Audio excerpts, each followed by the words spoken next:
Coming to our tax hearing. We'll start with new business.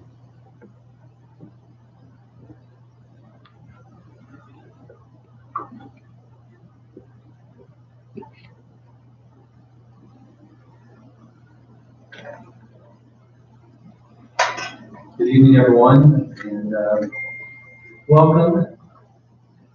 I'll open up the 2019 tax rate hearing for Mr. Everts. I know we've kind of shared this before. This is a similar approach we've been taking on the last 4 years. So for the returning board members, this should look very, very familiar with some new information added relevant to this year.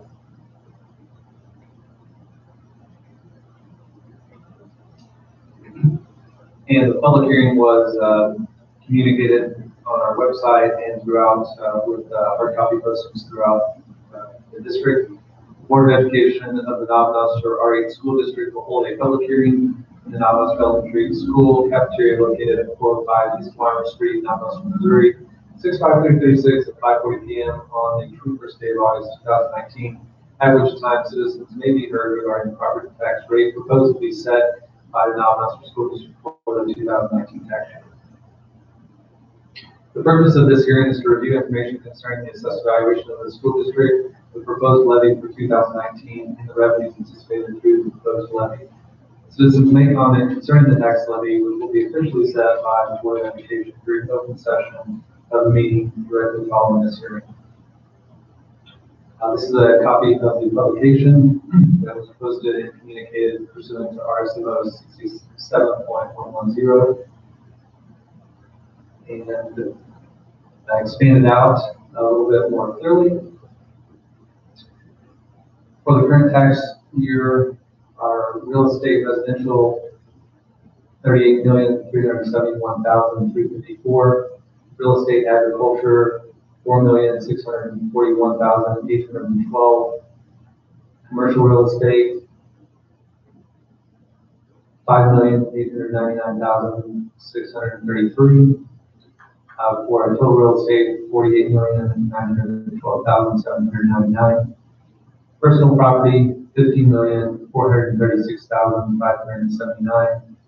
Our locally assessed railroad and utilities real property was 15,764, and personal property LaRue was 260,969, for a total current valuation of $64,626,111.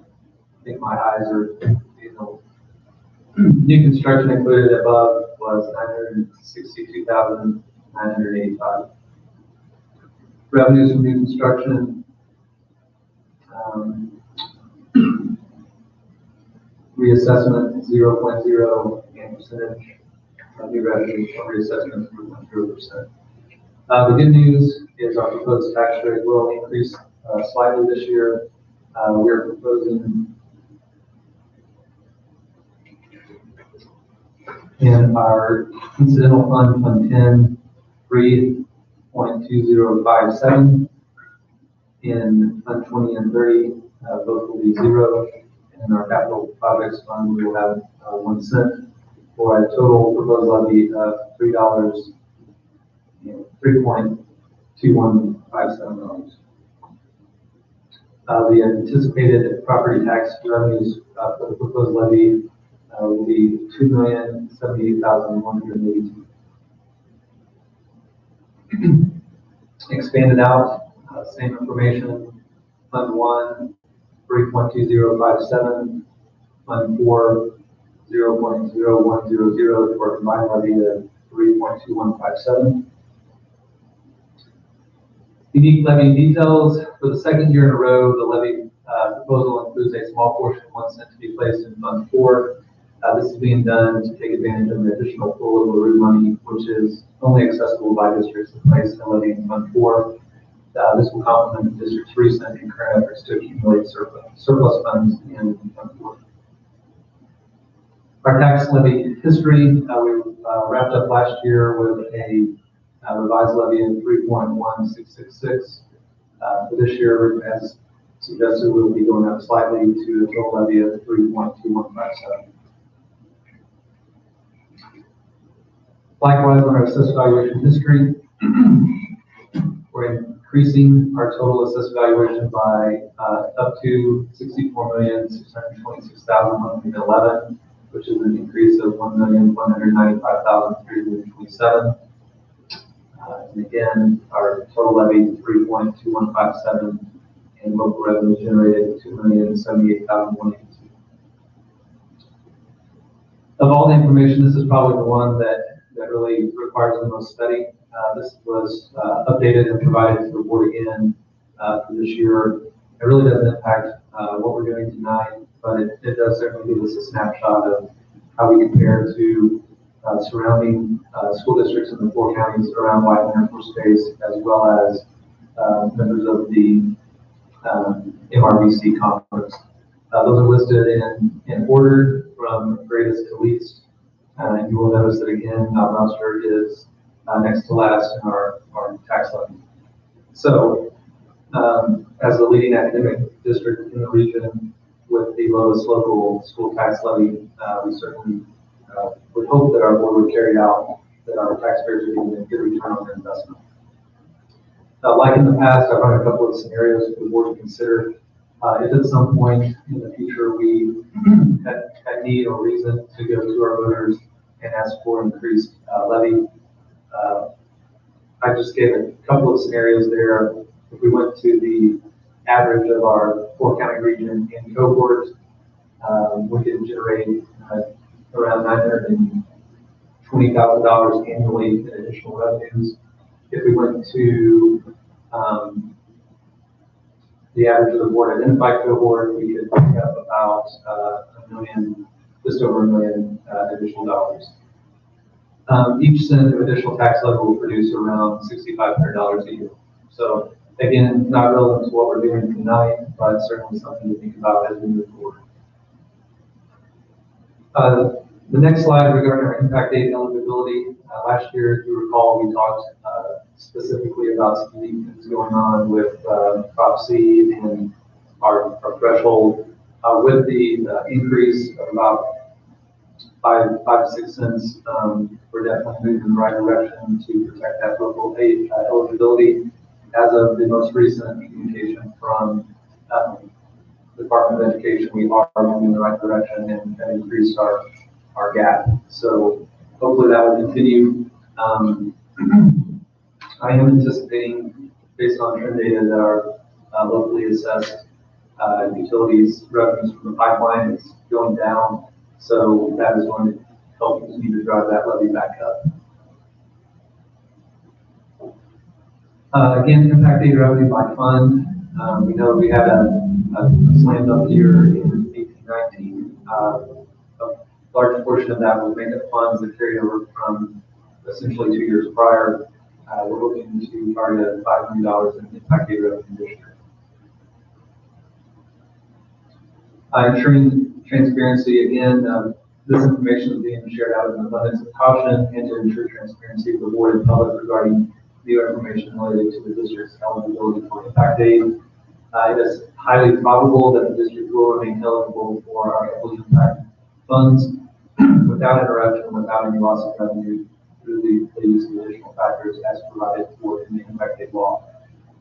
As the board knows, there is a chance that we may need to approach voters sometime in the future to protect our local effort to ensure that we stay eligible for that impact aid. And for Mr. Edwards, we talked extensively about this last year, but when the district went to our voters back in 2015, we had a 275 levy. The district went to the voters to increase that to 350 to precisely do what we're talking about here, which was to protect our eligibility for impact aid while accomplishing other projects. After the voters approved that, the pipeline came through, and because of the Hancock Amendment, we lost half of that 75 additional cents. So we're starting to creep back up in that direction.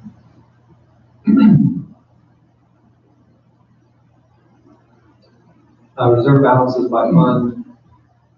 We're hoping to end this year with around $16 million in reserve funds.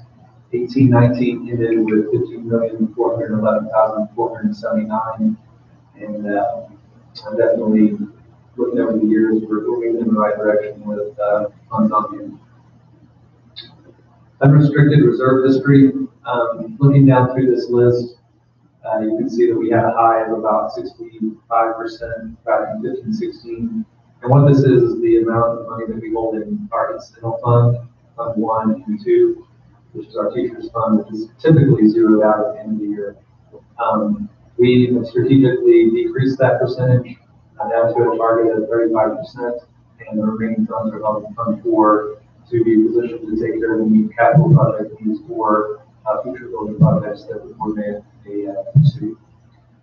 Keep in mind too that this percent is based on the amount of money that remains in that fund as compared to the amount of money that was spent out of those two funds. So as the expenditures go up in Fund 1 and Fund 2, you have to keep dollar for dollar more money in those funds to keep that percentage. So it's a little bit of a moving target, but we do have some discretion on how we keep that order out at the end of each year. Financial forecasting factors in conjunction with this proposed tax rate, impact date, and other anticipated revenue receipts. The district should expect healthy reserve funds, near 4 months reserve, 35%, for fiscal year 20. The proposed budget also calls for reserve funds of $6,040,000. The approved budget is anticipated to operate as a balanced budget with excess funds accumulating between Fund 10 and 40.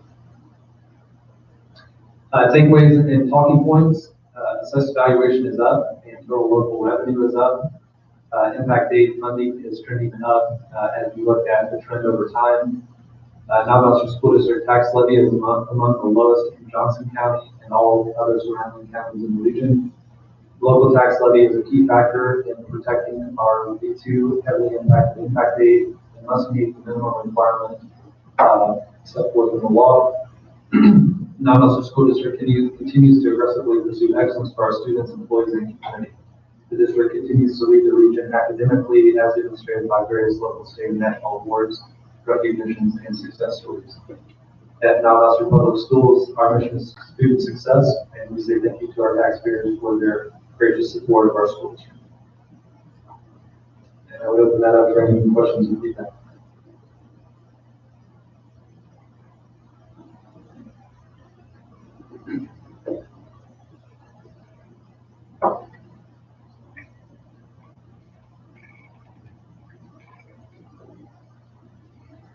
Other questions from the board?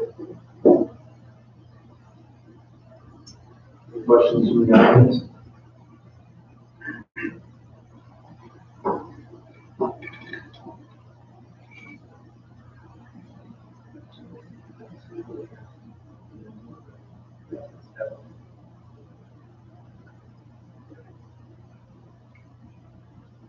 Okay, with that, I guess we will bring this portion of our meeting to a close. If we can have a motion to adjourn the meeting.